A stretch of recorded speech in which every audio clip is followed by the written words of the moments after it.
हरियाणा और जम्मू कश्मीर में चुनाव के बाद अब जबकि सरकारों को लेकर तस्वीर साफ हो चुकी है, सियासी गर्मी अब भी जारी है। एक तरफ जब हरियाणा में कांग्रेस ने चुनाव आयोग को घेरे में लेते हुए दोबारा काउंटिंग की मांग की है, तब दूसरी तरफ जम्मू एंड कश्मीर में एलजी द्वारा 5 विधायकों के नॉमिनेशन को लेकर तकरार जारी है। इसी मुद्दे पर आज जम्मू कश्मीर कांग्रेस प्रवक्ता रविंद्र शर्मा ने संवाददाताओं से चर्चा कर मामले को सुप्रीम चुनौती देने की बात कही है। देखिए, बात यह है कि हमारा मानना है कि जो नॉमिनेशन के दावे किए जा रहे थे कि लोगों को नॉमिनेट करवाया जाएगा, 5 बीजेपी के लोगों को और 5 बीजेपी के विधायक बन जाएंगे।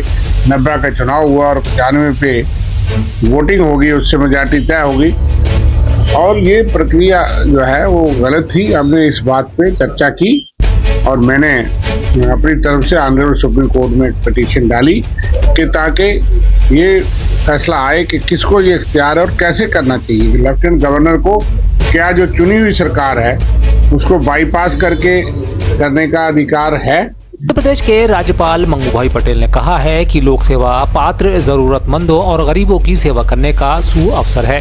श्री पटेल ने यह बात नरोन्दा प्रशासन की प्रबंधकी एकेडमी में प्रशिक्षणाधीन राज्य प्रशासनिक सेवा के प्रशिक्षु डिप्टी कलेक्टर्स को संबोधित करते हुए कही। इस दौरान महामहिम ने कहा कि लोक सेवा शब्द का अर्थ गहराई से समझें, जनता की सेवा के भाव को अपने मन में सदैव सबसे ऊपर रखें। सेवा काल में ईमानदारी और निष्ठा से काम करने में ही जीवन की सार्थकता है। मुख्यमंत्री डॉक्टर मोहन यादव ने आज इंदौर में फ्लाईओवर्स के लोकार्पण सहित भंवर कुआं, फूटी कोठी, खजराना और लवकुश चौराहे के फ्लाईओवर का उद्घाटन कर इंदौर वालों को अनूठी सौगात दी।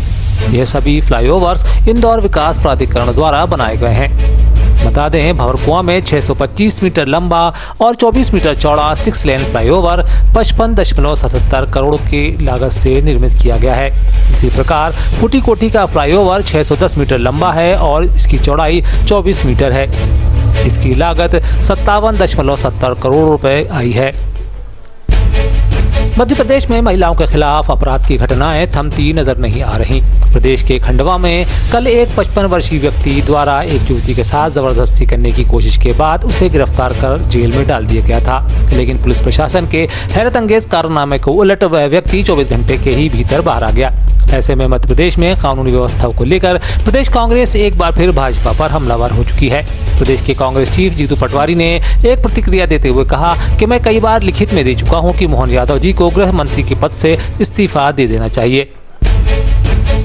मोहन यादव गृह मंत्री भी है और मुख्यमंत्री भी। गृह मंत्रालय उनसे नहीं समझता, उनको इस्तीफा दे देना चाहिए। मैं लिखित में उनसे आग्रह कर चुका हूँ। सवाल क्या है? सवाल ये है कि रोज मध्य प्रदेश भयावह स्थिति में आ गया। 18 बेटियों का रोज बलात्कार होता है। बलात्कार करने वाला परिजनों पर गोलियां चलाता है और परिजनों को आपके जो बेटी होगी उसको आत्महत्या करने पर मजबूर कर देता है, आग लगा देता है। ये क्या हालात है? खंडवा का जो केस है वो केस ये मैसेज देता है कि मध्य प्रदेश में अब सरकार का राज नहीं है, कानून का राज नहीं है, पुलिस का राज नहीं है, जंगल का राज है। जीतू के निशाने के बाद मध्य प्रदेश के प्रदेश अध्यक्ष वी डी शर्मा ने भी भाजपा का बचाव किया है। वो कहते हैं कि जिस प्रकार जीतू पटवारी सरकार पर सवाल उठा रहे हैं, पहले उन्हें पूर्व की कांग्रेस की सरकारों के कार्यकाल को याद कर लेना चाहिए। वी डी शर्मा कहते हैं, यह भाजपा की सरकार है जहां पर किसी भी असंवैधानिक कृत्य को लेकर सरकार संवेदनशील रही है। मध्य प्रदेश के अंदर 2003 से पहले क्या था, किस प्रकार के दुरावस्था का दौर श्रीमान बंटा ढाल के नेतृत्व में था, लेकिन भारतीय जनता पार्टी की सरकार जब से मध्य प्रदेश के अंदर बनी है तो इस प्रकार के कोई भी व्यक्ति, कोई भी इस प्रकार से काम करने वाले लोग यहाँ नहीं कर सकते। और हाल का ही उदाहरण है, अगर किसी ने यहाँ हाथ डालने का प्रयास किया तो उन हाथों को जेल के सीखचों में पहुंचा दिया गया। तो ऐसे लोग जीतू पटवारी जी मध्य प्रदेश के अंदर या जहां भारतीय जनता पार्टी की सरकार है वहां कोई नहीं बचेगा। मध्य प्रदेश के विजयपुर और बिधुनी विधानसभा पर होने वाले उपचुनाव के लिए प्रत्याशी चयन को लेकर आज भारतीय जनता पार्टी की प्रदेश इकाई की मुख्यमंत्री डॉक्टर मोहन यादव की उपस्थिति में बैठक संपन्न हुई। बैठक के बाद पार्टी प्रदेश अध्यक्ष विष्णुदत्त शर्मा ने संवाददाताओं से चर्चा के दौरान बताया कि आज प्रदेश चुनाव प्रबंधन समिति की बैठक हुई है। बैठक में विजयपुर और बुधनी विधानसभा के होने वाले उपचुनाव को लेकर जानकारी साझा की। मध्य प्रदेश में भाजपा के सदस्यता अभियान को लेकर पार्टी सक्रिय मोड में रही है। अब तक जो परिणाम आए हैं उससे पार्टी उत्साहित भी है। ऐसे में आगामी चरण के समापन को लेकर प्रदेश अध्यक्ष वीडी शर्मा ने मीडिया से जानकारी साझा की है।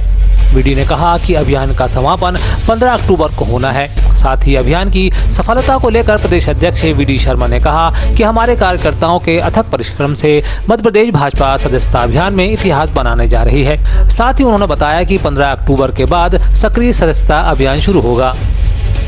आज भारतीय जनता पार्टी मध्य प्रदेश के चुनाव समिति की बैठक संपन्न हुई है। चुनाव समिति के अंदर मध्य प्रदेश के अंदर 2 होने वाले विजयपुर विधानसभा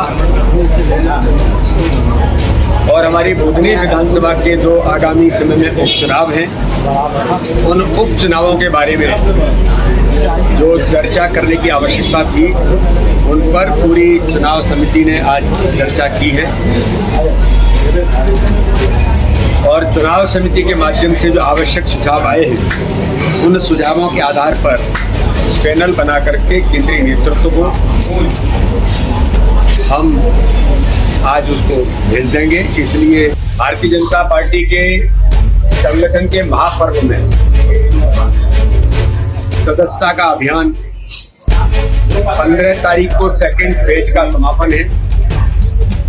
लेकिन मैं मीडिया के मित्रों के माध्यम से आज आपको बताना चाहता हूं कि भारतीय जनता पार्टी के मध्य प्रदेश के कार्यकर्ताओं की अथक मेहनत और परिश्रम से हम लगातार आगे बढ़ रहे हैं और लक्ष्य को प्राप्त करने में आज और कल का दिन हमारे पास जो है उसमें भारतीय जनता पार्टी देश के अंदर सदस्यता के अभियान में भी इतिहास बनाने जा रही है। इसके बाद सक्रिय सदस्यता का अभियान शुरू होगा और सक्रिय सदस्यता के अभियान के साथ प्रत्येक बूथ पर सक्रिय सदस्य बनाने का काम भारतीय जनता पार्टी के हमारे सभी कार्यकर्ता पूरा संगठन का तंत्र इसमें लगा है। बाद में फिर चुनावी हमारा जो अभियान है उसकी शुरुआत 10 नवंबर से उसकी शुरुआत होगी।